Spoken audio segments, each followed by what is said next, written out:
Amishët janë atje në sy të lirë, por mënyra e tyre e jetesës duket sikur vjen nga një planet tjetër. Nuk ka të bëjë vetëm me mospërdorimin e teknologjisë apo veshjen ndryshe. E çuditshmja shkon shumë më tej. Ajo që është rutinë për ta është e vështirë për t'u besuar nga kushto. Çdo gjë që bëjnë, nga mënyra se si lidhen me njëri tjetrin, deri te mënyra se si gatuajnë, shërojnë ose edukojnë, ndjek rregulla që për shumicën nuk kanë shumë kuptim. Gjithçka është aty, por askush nuk e kupton plotësisht.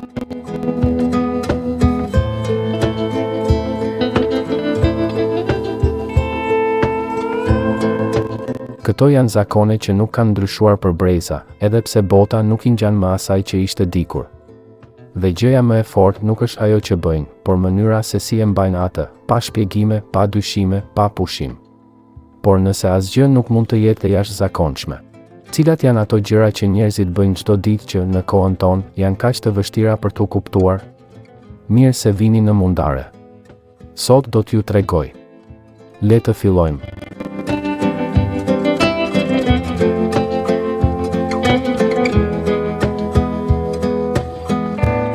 Një telefon që nuk mund ta kesh në shtëpi në çdo shtëpi moderne, një telefon është pjesë e mjedisit.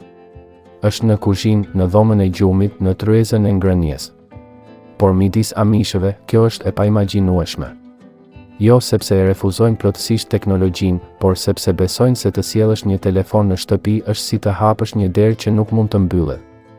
Kjo është arsyeja pse në shumë komunitete, nëse dikush duhet të bëjë një telefonat, duhet të dalë jashtë, të ecë deri në vijën kufitare të pronës dhe të hyjë në një kasole druri larg shtëpisë. Atje, në një hapësirë pa dritare apo rehati, është një telefon fiks, pa internet, pa ekran, pa funksione moderne. Përdoret vetëm kur është e nevojshme, kur nga zakoni. Thirrjet duhet të jenë të shkurtra, të drejtpërdrejta dhe të qarta. Askush nuk pret që dikush të qëndrojë në atë vend. Nëse do të duhet pak kohë, do të diskutohet. Dhe nëse e përsërit, ai monitorohet.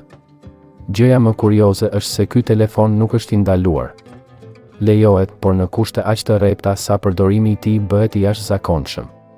Është një mënyrë për të mbajtur kontaktin me botën e jashtme pa lejuar që ky kontakt të pushtojë jetën familjare. Distanca fizike midis pajisjes dhe shtëpisë nuk është rastësi. Është një kufi simbolik. Megjithatë, veçanërisht midis të rinjve, disa gjejnë mënyra për ta anashkaluar këtë kufizim. Ata i fshehin telefonat celular në stalla, i fikin gjatë ditës dhe i përdorin fshehurazi natën. Por të gjithë e dinë se nëse zbulohen, pasojat nuk janë të lehta. Nuk është vetëm një faj. Është një shenjë se diçka brenda tyre është kthyer tashmë drejt një bote tjetër.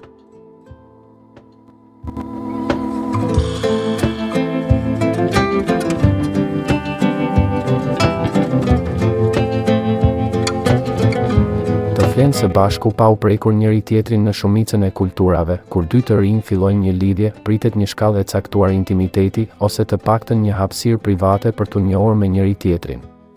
Në komunitetet amish, kjo afërsi ekziston, por me një rregull që i huton të gjithë ata që nuk jetojnë brenda grupit. Gjatë njohjes, çifti mund ta kalojë natën së bashku, të shtrirë në të njëjtin shtrat, pa u prekur ose shkëmbyer asnjë fjalë të vetme. Praktika quhet paketim dhe është pjesë e një rituali të pranuar, madje të mbikëqyrur, ku ajo që lejohet nuk është kontakti fizik, por më tepër mundësia për të ndarë hapësirën në heshtje, në mbikëqyrje indirekte. Nuk ka dyrë të mbyllura, nuk ka privatësi të plotë. Në shumë shtëpi, nëna përgatit dhomën, rregullon bataniet dhe e di saktësisht se kush fle me kë, pa pritur që të ndodhë diçka përtej gjumit të përbashkët. Të dy të rinjt shtrihen të veshur, të ndarë nga një dëras druri, një litar apo edhe një mbulesë e qepur që parandalon fërkimin. Ata kalojnë disa orë shtrirë, pa shpërqendrime, pa ekrane, pa biseda. Vetëm afërsia. Dhe në këtë qetësi të imponuar, pa ndërhyrje, përputhshmëria vlerësohet në një mënyrë që nuk ka të bëjë fare me të zakonshmen. Këtu nuk bëhet fjalë për provokim apo pafajësi të detyruar. Është një provë disipline, kontrolli dhe gjithashtu e gatishmërisë për të ndjekur një model ku dëshira nuk mbizotëron. Shumë e kanë kritikuar këtë praktikë nga jashtë dhe disa e konsiderojnë të rrezikshme. Por për amishët është pjesë e rrugës drejt një martese të fortë. Nëse dikush nuk i respekton rregullat, humbet besimin e grupit. Dhe kjo, brenda sistemit të tyre, mbart më shumë peshë se çdo skandal. Në kulturën amish, njohja me njëri tjetrin nuk përfshin të flasësh për ëndrat apo të zbulosh shijet personale. Përfshin përballimin e shqetësimit së bashku, duke vëzhguar se si sillet personi tjetër në një mjedis ku nuk ka stimuj, vetëm prani të përbashkët. Dhe kjo, megjithse mund të duket ekstreme, është më zbuluese për ta se sa çdo bisedë.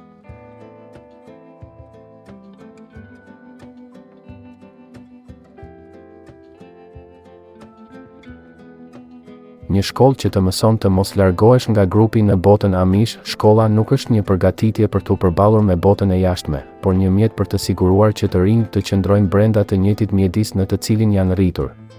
Prandaj, ndryshe nga sistemet e tjera, objektivi nuk është të hapen mundësi, por të ngushtohen shtigjet. Fëmijët studiojnë vetëm deri në moshën 14 vjeç, dhe ajo që mësojnë zgjidhet me kujdes në mënyrë që të mos gjenerojë pyetje të papërshtatshme. Mësimet zhvillohen në ndërtesa të vogla, pa lidhje interneti, pa kompjutera, pa laborator dhe pa tekste moderne shkencore. Ka një rast të zezë, Stola Druri, një mësues të emëruar nga komuniteti dhe një grup të kufizuar lëndësh, lexim, shkrim, aritmetik bazë dhe fe. Historia botërore nuk mësohet, idetë filozofike nuk diskutohen, evolucioni apo konfliktet politike nuk diskutohen. Çdo gjë që mund ta lidh studentin me një mendim të jashtëm shmanget. Mësuesi, pothuajse gjithmonë antar i komunitetit, nuk ka arsim të lartë. Roli i tyre nuk është të transmetojnë njohuri akademike, por të përforcojnë vlerat e grupit. Ai respektohet për sjelljen e tij, jo për stërvitjen e tij. Dhe përgjegjësia e tyre kryesore nuk është të mësojnë, por të sigurohen që studentët të përvetsojnë aq sa duhet për të funksionuar brenda mjedisit të tyre. Fëmijët mësojnë shpejt se edukimi nuk ka për qëllim të eksplorojë, por të bindet. Gjëja qesharake është se askush nuk ankohet. As nxënësit, as prindërit, as mësuesit. Të gjithë e dinë se kufizimi është pjesë e asaj që i mban të bashkuar. Sepse, përtej librave dhe ushtrimeve, ajo që mëson ajo shkollë është se grupi është mbi individin dhe se jeta jashtë asaj strukture nuk ja vlen të eksplorohet.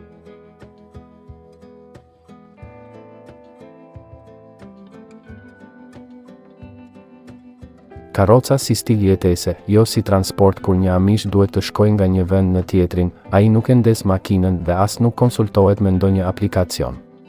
Ai ngjitet në një karrocë druri të tërhequr nga kuaj dhe lëviz me një ritëm të qëndrueshëm, pavarësisht nëse të tjerët po ecin më shpejt.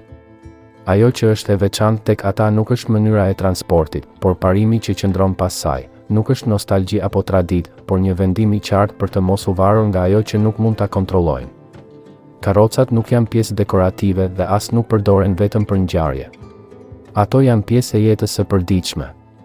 Ato janë projektuar me kujdes, prodhuar brenda komunitetit dhe përshtatur për t'u përshtatur klimës ose llojit të rrugës. Disa kanë dritare të vogla, të tjera vetëm një hapje anësore. Pak përdorin goma gome. Shumica mbajnë rrota të thjeshta, të cilat riparohen me mjete bazë dhe nuk kërkojnë pjesë të blera. Kali nuk është një aksesor. Ai është një koleg pune, pjesë e ritmit familjar. Ai ushqehet mirë, kujdeset për të çdo ditë dhe stërvitet të bindet pa surpriza. Çdo familje e njeh karakterin e vet, e di kur është e lodhur ose e sëmur dhe i përshtat rrugët sipas aftësive të saj. Nuk ka nxitim, nuk ka GPS, nuk ka rrugë alternative. Ti udhëton me ritmin e kafshës dhe ky ritëm bëhet një mënyrë jetese. Në situata të jashtëzakonshme, amishët mund të përdorin transport të motorizuar, por kur nuk e ngasin vetë. Nëse u duhet të marrin pjesë në një takim mjekësor në distancë, ata punësojnë një shofer të jashtëm, të njohur si shofer me qira, i cili i çon ata atje pa ndërhyrë në rutinën e tyre. Nuk ka më fjalë. Nuk përdoret muzikë.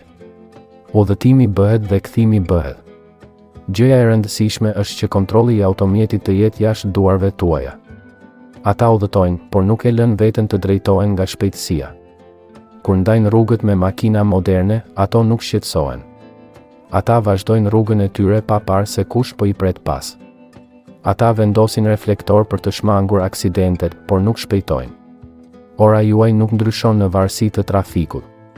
Ata nuk vrapojnë, nuk i bien boris, nuk stresohen se duhet të arrijnë atje të parët. Qëllimi nuk është në fund të rrugës. Bëhet fjalë për ruajtjen e mënyrës se si ata udhëtojnë nëpër të. Për amishët, karroca nuk përfaqëson të kaluarën. Ajo përfaqëson një mënyrë të ndryshme të qenit në të tashmen. Një që nuk ka nevojë për benzinë, ekrane ose sensor të kundërt. Vetëm një litar, një ndenjëse e fortë dhe një kal që e di rrugën.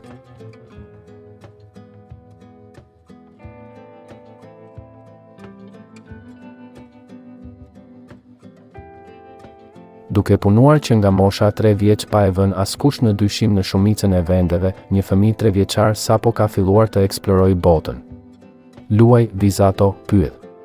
Midis amishëve, në atë moshë mund të kesh tashmë një detyrë të caktuar.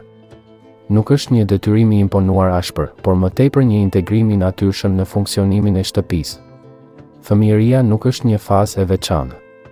Që nga momenti që mund të ecin, fëmijët bëhen pjesë aktive e mjedisit produktiv.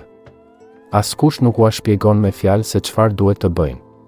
Ata thjesht shikojnë dhe përsërisin. Nëse nëna po gatuan, vajza sjell dru zjarri ose e përzien përzierjen. Nëse babai rregullon veglat, djali mbledh goshtët ose mban një dërras. Nuk ka lojra paralele ndërsa të rriturit punojnë. Loja, kur ekziston, bëhet nga të njëjtat materiale si puna, tokë, dru, litar, kafshë të vogla. Nuk merr lavdërime për ndihmën që jep. Nuk pritet as ndonjë shpërblim. Pjesëmarrja është pjesë e rritjes. Nëse dikush e bën punën e tij mirë, atij thjesht i jepet një detyrë më e vështirë. Dhe nëse nuk e përfundon, i lejohet ta përsërisë derisa ta mësojë. Askush nuk e presionon, por ai nuk justifikohet as që është i vogël. Me kalimin e viteve, ngarkesa e punës rritet. Në moshën 5 vjeçare, shumë prej tyre tashmë dinë si të dallojnë farat, të lajnë enët ose të paketojnë prodhimet. Në moshën 7 vjeç, ata mund të bëjnë brumë ose të kujdesen për kafshë të vogla. Në moshën 10 vjeç, disa tashmë i përdorin mjetet me precizion. Të mësuarit nuk ndjek nivelet e shkollës, por nevojat e familjes. Fëmijët nuk kërkojnë më shumë kohë të lirë. Jo sepse nuk e duan, por sepse as nuk merret në konsiderat si mundësi. Ata zgjohen herët, ndjekin pleqt e tyre dhe përshtaten. Ajo që bëjnë ata nuk quhet punë. Është thjesht të jetosh si pjesë e një strukture që nuk lë askënd jashtë. Gjëja më kurioze është se kjo nuk përjetohet me ngurtësi. Askush nuk bërtet, askush nuk ndëshkon, askush nuk detyron me kërcënime. Por grupi po vëzhgon. Nëse një fëmijë është i shpërqendruar, kjo duket qartë. Nëse ai refuzon, kjo çështje diskutohet. Dhe pak nga pak, mjedisi e shtyn të ulet. Sepse në atë dinamik, të qenit i dobishëm është ajo që jep vlerë. Nuk ka ndarje midis asaj që bëjnë prindërit dhe asaj që bëjnë fëmijët. Nëse u duhet të mbledhin dru zjarri, shkojnë së bashku. Nëse duhet të bëhet bukë, të gjithë ndihmojnë. Ajo që mësohet transmetohet pa shpjegime. Dhe kur një fëmijë fillon të bëjë gjëra vetë, ai nuk trajtohet më si fëmijë. Është përfshirë.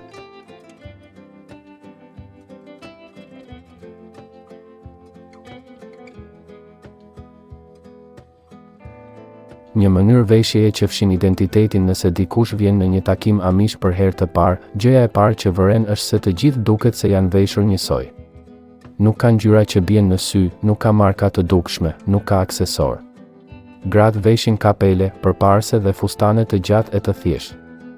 Burrat veshin këmisha të mbyllura, pantallona të lidhura lart me atraksione dhe kapele të errëta. Gjithçka është projektuar për të kaluar pa u vënë re. Por pas asaj pamjeje uniforme fshihet shumë më tepër se sa një kod i thjeshtë veshjeje. Ekziston një logjik që e transformon veshjen në një mjet për të ruajtur kontrollin. Të veshësh kështu nuk është thjesht një zakon. Është një mënyrë për të eliminuar individualitetin. Nëse të gjithë duken njësoj, askush nuk bie në sy. Dhe nëse askush nuk bie në sy, nuk ka vend për krenari personale. Rrobat nuk blihen në dyqane të zakonshme. Ato janë të qepura në shtëpi, duke ndjekur modele tashmë të njohura. Nuk ka mundësi të provosh stile të reja, nuk ka mundësi të imitosh atë që është në modë. Vajzat mësojnë herët si të presin, bashkojnë dhe riparojnë. Nënat mbikëqyrin. Dhe kur dikujt i duhet një robë, ai ia del me atë që ka. Nëse një pjesë është e dëmtuar, ajo nuk hidhet. Është riparuar. Përdorimi i butonave është i kufizuar. Në disa komunitete, ato zëvendësohen me grepa sepse butonat dikur shiheshin si simbole ushtarake ose dekorative. E njëjta gjë ndodh edhe me ngjyrat. zgjidhen tonet e errëta, gri, blu e errët, kafe. Kombinimet e kuqe, të verdhë dhe të ndritshme nuk lejohen. Veshjet nuk duhet të tërheqin vëmendjen as në ditë të veçanta. Nuk ka bishuteri, as grim, as parfum. Çdo gjë që nuk është e nevojshme shmanget. Çdo gjë që mund të ngjall kotësi është ndaluar. Dhe çdo gjë që nuk mund të mbahet brenda këtyre kufive refuzohet. Rregullat nuk janë të shkruara, por të gjithë i dinë. Nëse dikush largohet, grupi reagon shpejt. Ndonjëherë me shikime, ndonjëherë me distancë. Rezultati është një mjedis ku askush nuk mund ta përdorë pamjen e tij për të shprehur ndryshimin. Veshjet nuk përfaqësojnë shijen. Ajo përfaqëson bindjen. Dhe nëse kjo ruhet, komuniteti mbetet i bashkuar. Por nëse dikush fillon të dallohet, qoftë edhe nga një stres, ekuilibri rrezikohet. Prandaj, veshja këtu nuk është një vendim. Është një pasqyrim i vendit që zë dikush.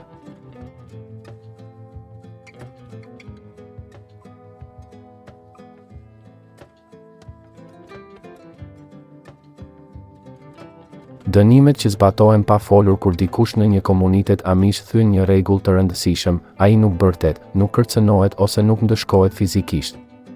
Në vend të kësaj, ajo që ndodh është shumë më e qetë dhe shumë më e zhurmshme. Personi ndalon së foluri. Askush nuk e përjashton atë. Askush nuk i thotë se është i ndëshkuar. Ata thjesht e mbyllën jashtë pa thënë asnjë fjalë. Sanksioni nuk është shpallur. Nuk ka asnjë takim për ta shpjeguar, as nevojë për ta justifikuar. Zbatohet menjëherë dhe të gjithë e dinë se çfarë të bëjnë. Nëse më parë dikush të përshëndeti kur mbërrite, tani hyn dhe nuk merr asnjë përgjigje. Nëse ai pyeste diçka, ata nuk i përgjigjeshin më. Nëse përpiqesh të marrësh pjesë në një aktivitet të përbashkët, të lejohet të jesh atje, por injorohesh. Nuk ka përballje. Ka boshllëk. Kjo metodë, e quajtur shmangje, është një formë e izolimit social. Ndëshkimi fizik nuk është i nevojshëm për të përçuar mesazhin. Të jesh i pranishëm, por të ndihesh sikur nuk ke më rëndësi, ka një ndikim të drejtë për drejtë. Dhe gjëja qesharake është se nuk ka dhunë. E vetmja gjë që ndryshon është se të tjerët nuk përgjigjen më. Ajo indiferencë bëhet sanksioni më i ashpër. Arsyet për ndëshkimin mund të ndryshojnë, përdorimi i teknologjisë së ndaluar, mosbindja e udhëheqësve ose sjellja në një mënyrë që konsiderohet e papërshtatshme. Nuk ka nevojë të jetë diçka serioze në sytë e botës së jashtme. Mjafton që ndikon në harmoninë e grupit. Dhe pasi të aplikohet, askush nuk ndërhyn. Heshtja mbahet derisa personi të pranojë fajin e tij ose të saj.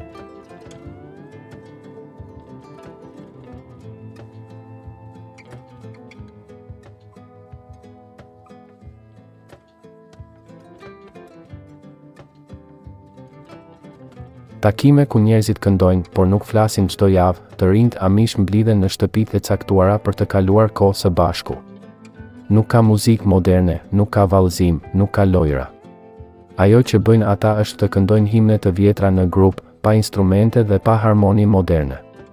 Ata ulen në rreshta, hapin librat e tyre dhe këndojnë për orë të tëra, të gjithë me të njëjtin ritëm. Gjëja më e habitshme është se gjatë këtyre takimeve nuk lejohet të flasësh. Nuk ka biseda të ashpra apo flirtim të hapur. Askush nuk mund t'i afrohet një tjetri për të filluar një bisedë. Ti thjesht këndon. Dhe bëhet me zë të ulët, me melodi të ngadalta, të cilat shtrihen shumë më tej nga sa do të pritej. Nuk ka për qëllim të argëtoj. Ne kërkojmë të jemi atje, duke ndarë pa thënë asgjë tjetër. Përmes këtyre takimeve, shumë të rinj takojnë dikë që mund të bëhet partneri i tyre. Por kjo lidhje nuk fillon me fjalë.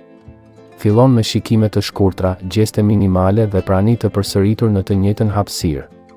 Është një kod i heshtur ku çdo detaj ka rëndësi. Një buzëqeshje delikate mund të nënkuptojë interes. Një shpërqendrim mund të mos shihet me sy të mirë. Gjithçka vërehet, edhe nëse askush nuk thot asgjë. Pasi mbaron kënga, disa qëndrojnë për të ndihmuar në rregullimin e vendit. Është në atë moment dhe vetëm atje që mund të ketë pak më shumë ndërveprim të lirë. Shkëmbehen fraza të shkurtra, diskutohen çështje të parëndësishme dhe aludohen për qëllime të ardhshme. Por gjithmonë brenda kornizës së lejuar. Askush nuk vepron jashtë asaj kufiri pa rrezikuar pasojat. Të rriturit janë gjithashtu të pranishëm. Ata nuk marrin pjesë në këngë, por rrinë roje. Ata nuk afrohen drejt për drejt, por vëzhgojnë nga larg. Prania e tyre nuk ndërhyn, por vendos kufi. Dhe të gjithë e dinë se ata janë aty për të siguruar që rregullat të mos shkelen. Këto takime nuk janë të detyrueshme, por mungesa e tyre mund të ngrejë pyetje. Pjesëmarrja, nga ana tjetër, tregon një gatishmëri për t'u integruar. Nuk është një ngjarje e rastësishme. Është një hapësirë kyçe ku maten pjekuria, sjellja dhe gatishmëria për të qenë pjesë e së ardhmes së komunitetit. Të këndosh pa folur mund të duket e çuditshme. Por në këtë mjedis, heshtja nuk është mungesë. Është pjesë e mesazhit. Këtu, përpara se dikush të thotë një fjalë të vetme, shumë gjëra janë thënë tashmë.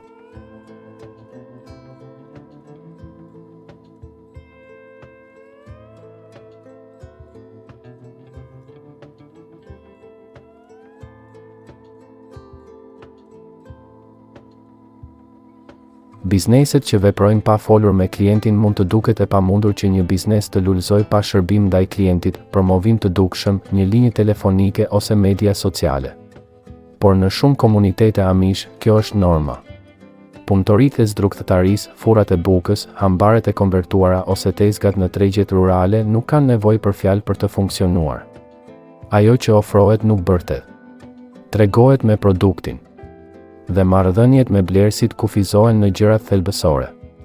Në një mjedis ku imazhi personal kontrollohet dhe kontakti me botën e jashtme matet me saktësi, ata që u shërbejnë klientëve e bëjnë këtë në heshtje, me gjeste të shkurtra, pa e zgjatur bisedën. Nuk ka bindje, nuk ka oferta, nuk ka përpjekje për të ndërtuar besnikëri. Nëse dikush hyn në vend, përshëndetet nga një mjedis i thjeshtë dhe i pastër, me gjithçka të rregulluar, por pa një mirëseardhje verbale. Ndonjëherë shitësi as nuk të shikon në sy.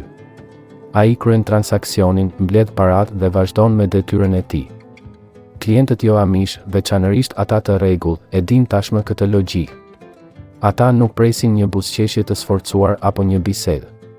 Ata e dinë se janë aty për cilësi, jo për vëmendje. Ata që e bëjnë këtë për herë të parë mund të ndihen të hutuar. Por nëse kthehen, kjo është sepse e kanë kuptuar se këtu nuk blen bazuar në simpati. Ju blini bazuar në besim. Bizneset shpesh janë të lidhura me shtëpinë familjare, të ndara vetëm nga një derë ose një murvia ndarëse midis vendit dhe produktit është e qartë dhe askush nga të huajt nuk e kalon atë. Klienti nuk ftohet të shikojë të gjithë seminarin, as nuk i ofrohet një pije ndërsa pret. Gjithçka ndodh në vendin e duhur dhe në kohën e duhur. Gjëja më e habitshme është se, pavarësisht se nuk ndjekin asnjë strategji marketingu, shumë nga këto biznese lulëzojnë më shumë se ato që e bëjnë këtë. Disa porosi janë planifikuar muaj më parë. Të tjerët pranohen vetëm nëse plotësohen kushtet të caktuara. Nuk ka konkurrencë të drejtë për drejtë, sepse nuk ka dëshirë për të konkurruar. Prodhohet, dorëzohet dhe pjesa tjetër varet nëse personi që e bleu flet mirë për të në botën e tij. Në këtë sistem, reputacioni nuk ndërtohet duke folur. Ndërtohet duke përmbushur. Nuk ka nevojë për bindje. Thjesht je i pranishëm, përmbush atë që të është premtuar dhe mos dështo. Kështu funksionon. Dhe kështu qëndron.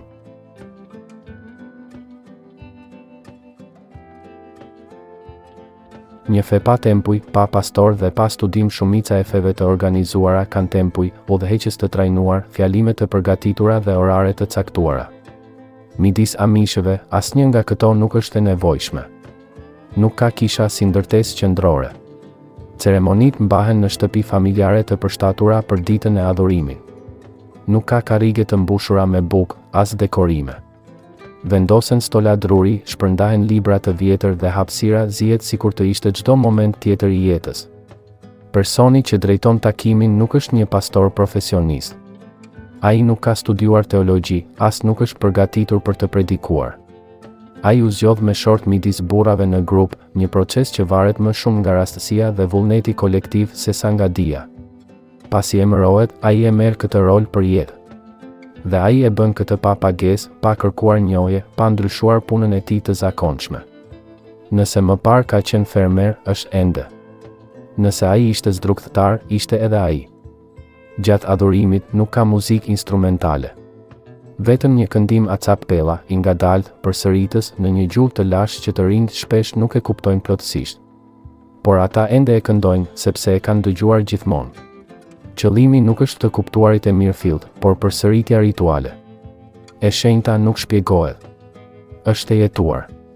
Leximet e Biblës bëhen me zë të ulët, pa dramatizim. Emocionet nuk inkurajohen. Pritet vëmendje, respekt dhe mbi të gjitha qetësi. Qëllimi nuk është të lëvizësh, por të përforcosh faktin se të gjithë janë aty për të njëjtën arsye. Ai që predikon nuk jep një interpretim personal. Thjesht komentoni për atë që lexoni. Ai e bën këtë pa e ngritur zërin. Dhe mbaron pa duar trokitje. Nuk ka thirrje për veprim. Nuk kërkohet konvertim, as nuk premtohet shpëtimi menjëhershëm. Ajo që ka rëndësi është vazhdimësia e grupit. Le të marrin pjesë të gjithë. Askush të mos largohet. Le të dëgjohet i njëjti mesazh vazhdimisht, pa ndryshime. Nëse dikush ka një dyshim teologjik, nuk e ngre atë publikisht. Feja nuk është debat. Nuk është një pyetje. Është pranim. Dhe nëse diçka nuk kuptohet, nuk diskutohet. Supozohet se do të vijë koha kur kjo të ketë kuptim. Ceremonia përfundon pa një mbyllje të shënuar. Familjet qëndrojnë për drek ose kthehen në shtëpi. Nuk ka lamtumir zyrtare. Nuk shpërndahen mesazhe gjatë javës. Libri është vënë mënjan. Stolat ngrihen. Dhe dita vazhdon. Sikur të mos kishte ndodhur asgjë. Por të gjithë e dinë që kjo ndodhi. Sepse gjëja më e rëndësishme këtu nuk thuhet.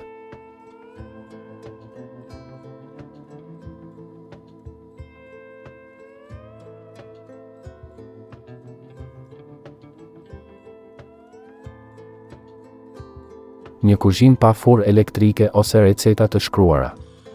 Në një shtëpi amish, kuzhina është zemra e jetës së përditshme, por nuk është as pak si ajo që do të prisnit në një kuzhinë moderne. Nuk ka mikrovalë, nuk ka mikser elektrik, nuk ka furrë me konveksion. Shumica e ushqimeve përgatiten me enë të thjeshta, mbi soba me dru dhe duke ndjekur receta që nuk janë të shkruara askund. Gratë i dinë sasitë përmendësh. Ato nuk peshojnë me saktësi digjitale, nuk matin me gota të graduara. Ata e dinë kur një përzierje është gati nga tekstura, aroma dhe tingulli kur e përzijejnë. Ajo që transmetohet nuk janë udhëzime, por praktikë. Bijat vëzhgojnë, nënat mësojnë pa thënë shumë. Nëse dikush dëshiron të mësoj, duhet të jetë i pranishëm, jo të pyes. Sepse këtu, gatimi nuk është teori. Është përsëritje. Përbërësit gjithashtu ndjekin një logjik të brendshme. Shumë vijnë nga vetë kopshti ose nga shkëmbimet midis fqinjeve. Miell, gjalp, qumësht, vezë, perime. Gjithçka arrin në tryez pasi kalon nëpër duar të njohura. Nuk ka paketime ose etiketa me shkëlqim. Nëse diçka mungon, ajo përshtatet. Dhe nëse një pjatë nuk mund të përgatitet saktësisht siç është menduar, diçka tjetër mund të përgatitet pa asnjë problem. Bërja e bukës është një dukuri e përditshme në shumë shtëpi. Brumoset me dorë, piqet në furra guri ose metali dhe ndahet midis antarëve të familjes pa i quajtur askush të veçantë. Bërja e bukës nuk është një ngjarje. Është pjesë e ritmit. Si të përgatisni supë, të ruani frutat ose perimet e konservuara për dimër. Asgjë nuk improvizohet, por asgjë nuk festohet as. Nuk gatuam për të bërë përshtypje. Pjata nuk është e zbukuruar. Asnjë eksperiment me përbërës të rrallë. Qëllimi nuk është të inovojmë, por të vazhdojmë. Ushqimi duhet të jetë ushqyes, i mjaftueshëm dhe i zgjatur. Nuk ka tepricë. Nuk ka mbeturina. Dhe gjithçka që mbetet ruhet për më vonë. Gjatë vakteve, nuk ka televizor, nuk ka ndërprerje, nuk kontrollohen telefona. Hahet në heshtje ose me bisedë të matur. Askush nuk shërbehet para askujt tjetër. Askush nuk largohet nga tavolina pa arsye. Nuk flitet për menun, nuk komentohet për shijen. Ti thua faleminderit me një gjest dhe vazhdon ditën. Këtu, gatimi nuk është as art dhe as pasion. Është përgjegjësi. Dhe si çdo gjë tjetër në këtë mjedis, bëhet pa kërkuar njohje. Sepse puna që nuk shihet është ajo që e mban gjallë të gjithë komunitetin.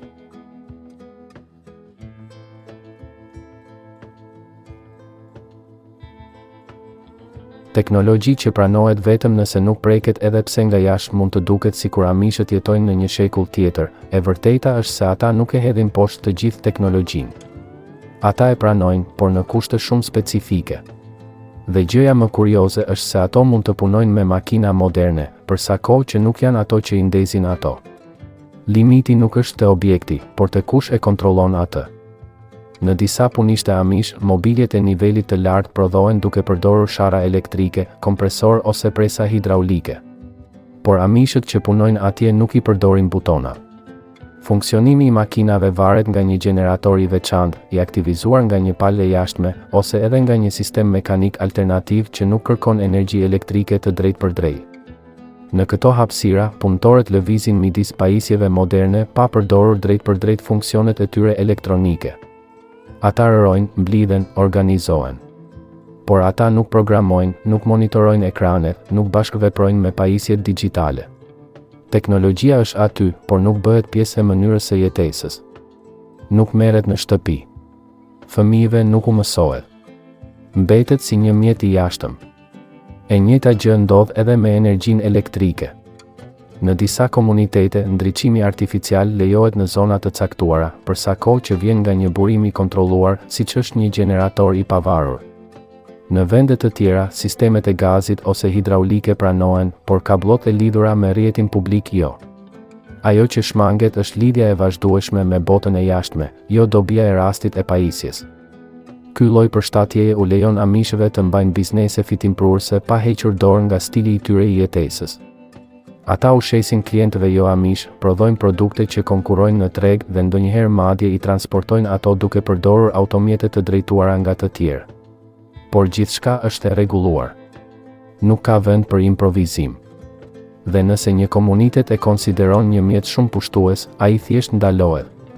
Në fund të fundit, nuk ka të bëjë me teknologjinë, po ose jo. Këto janë bariera. Për sa kohë që objekti nuk e ndryshon rendin e brendshëm, ai tolerohet.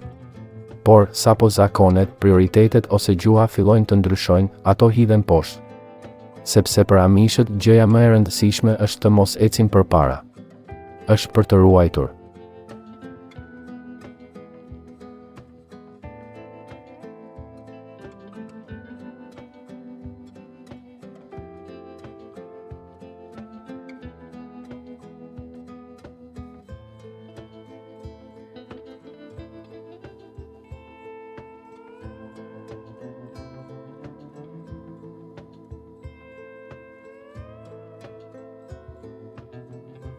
Heshtja gjithashtu korrigjon në jetën e përditshme të amishëve, të folurit nuk është gjithmonë mjeti kryesor për zgjidhjen e një problemi. Në fakt, në shumë raste, heshtja shërben për një funksion më të fuqishëm. Nuk bëhet fjalë vetëm për ndëshkimin për të cilin folëm më parë, ku dikush që ka thyrë një rregull injorohet. Këtu, heshtja përdoret edhe midis anëtarëve të familjes, gjatë vakteve, në punë ose në mbledhje. Heshtja nuk është bosh. Është një shenjë. Kur një fëmijë nuk bindet, ai nuk qortohet gjithmonë me fjalë. Shumë herë një vështrim është i mjaftueshëm. Nëse këmbëngulni, i rrituri mund të mos thot asgjë. Ai thjesht largohet, ndërron detyrat, e lë fëmijën të ndjejë peshën e kalimit të një vije. Heshtja, në këtë rast, nuk është mungesë përgjigjeje. Është një mënyrë për të thënë se diçka nuk ishte në rregull pa pasur nevojë ta shpjegosh. Ndër të rriturit, diçka e ngjashme ndodh. Nëse dikush vepron jashtë kornizës së pranuar, të tjerët nuk përfshihen në konfrontim të drejtpërdrejtë. Nuk ka diskutime të gjata. Nuk bëhet fjalë për bindje. Është e pritshme. Dhe gjatë kësaj kohe, kjo çështje nuk diskutohet.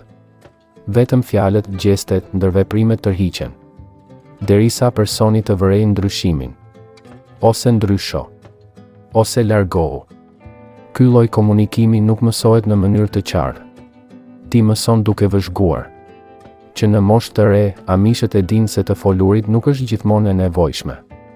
Dhe kur dikush nuk flet, duhet t'i kushtosh vëmendje.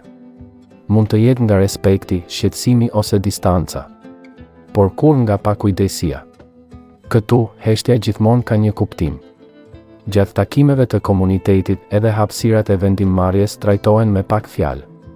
Askush nuk ndërpret. Askush nuk e ngre zërin. Kur një çështje kërkon marrëveshje, udhëheqësit propozojnë dhe të tjerët thjesht përkulin kokën ose bëjnë gjeste. Nuk ka votim të hapur.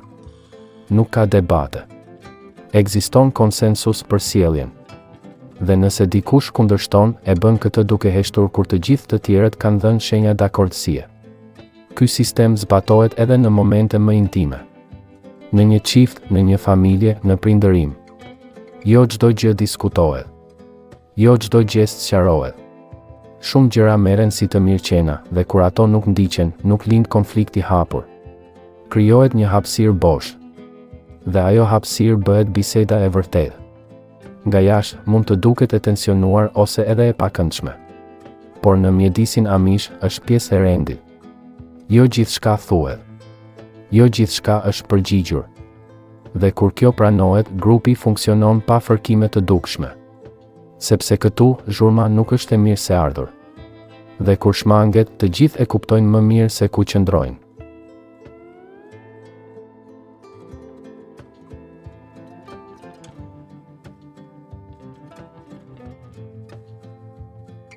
Të martohesh pa festë, pa udhëtim dhe pa foto në shumë kultura, një martesë është një nga ngjarjet më të dukshme në jetë. Festohet me të ftuar, fustane të shëndritshme, muzikë, ushqim të bollshëm dhe qindra foto. Midis amishëve, të martohesh do të thotë krejt e kundërta. Asnjë festë, asnjë udhëtim muaji mjalti, asnjë foto suveniresh. Ajo që ka rëndësi nuk është ngjarja, por angazhimi që fillon thjesht në heshtje. Shumica e dasmave zhvillohen midis tetorit dhe dhjetorit pas korjes, kur ka më pak punë në fusha. Ceremonia nuk është njoftuar shumë kohë më parë. Çifti është tashmë i njohur në komunitet dhe të gjithë e dinë se koha do të vijë. Nuk dërgohen ftesa dhe as nuk publikohet data.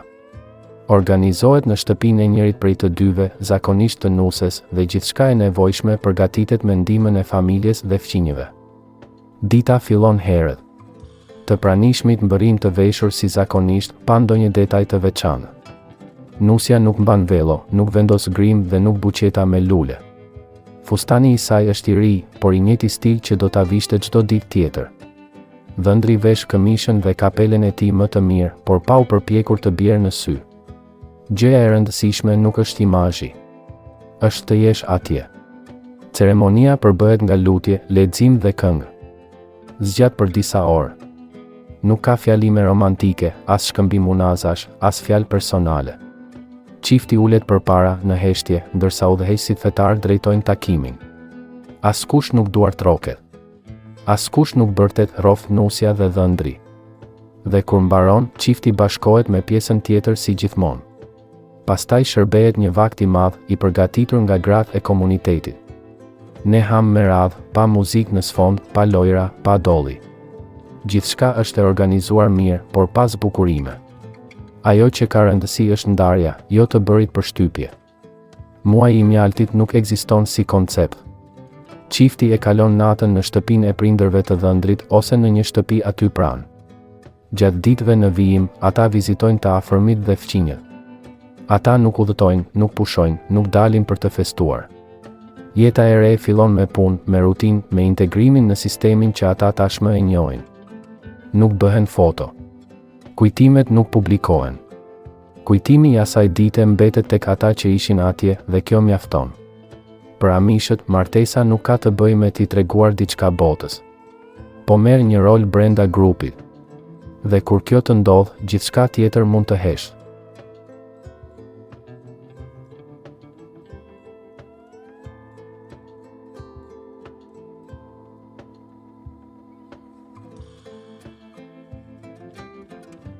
Mos duartrokisni kurrë, as në festime.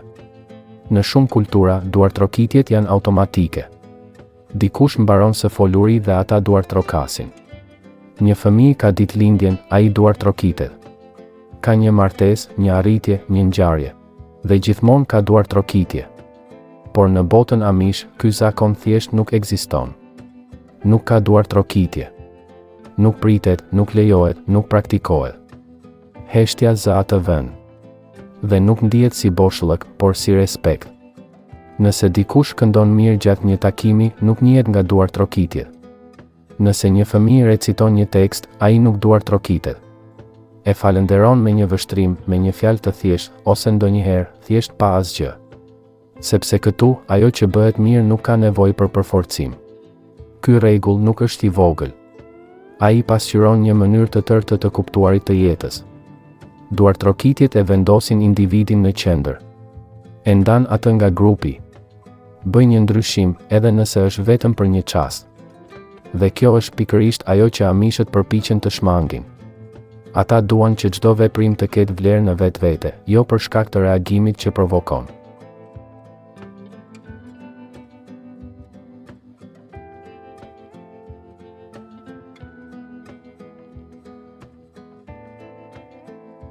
Të bësh të njëjtën gjë çdo ditë pa u lodhur kur një nga aspektet më të çuditshme të jetës së amishëve nuk është diçka e dukshme, as një objekt, as një ceremoni. Është marrëdhënia juaj me rutinën. Ndërsa në shumë mjedise vlerësohen shumëllojshmëria, ndryshimi i vazhdueshëm dhe inovacioni, midis amishëve është përsëritja që ofron siguri. Të bësh të njëjtën gjë çdo ditë nuk është barë. Është ajo që mban gjithçka në lëvizje. Mëngjesi gjithmonë fillon njësoj. Ata zgjohen herët para agimit. Detyrat janë të qarta. Kafshët ushqehen, soba ndizet, dyshemeja pastrohet. Nuk ka konsultim për një agjendë, asnjë improvizim. Të gjithë e dinë se çfarë u korrespondon atyre, pa u thënë asgjë. Rrobat e veshura nuk ndryshojnë. Shtigjet që përshkohen janë të njëjta.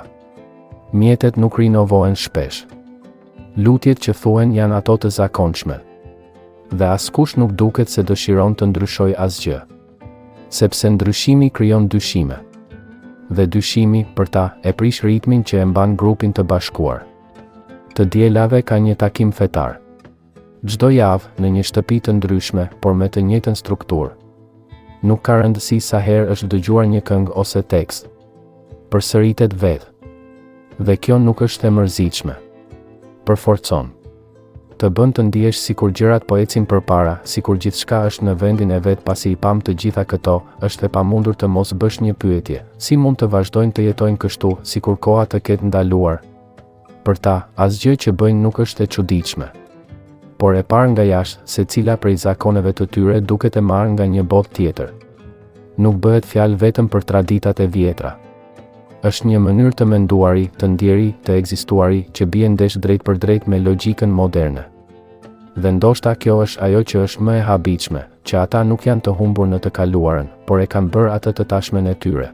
Një të tashme që, për pjesën tjetër të botës, thjesht nuk ka kuptim.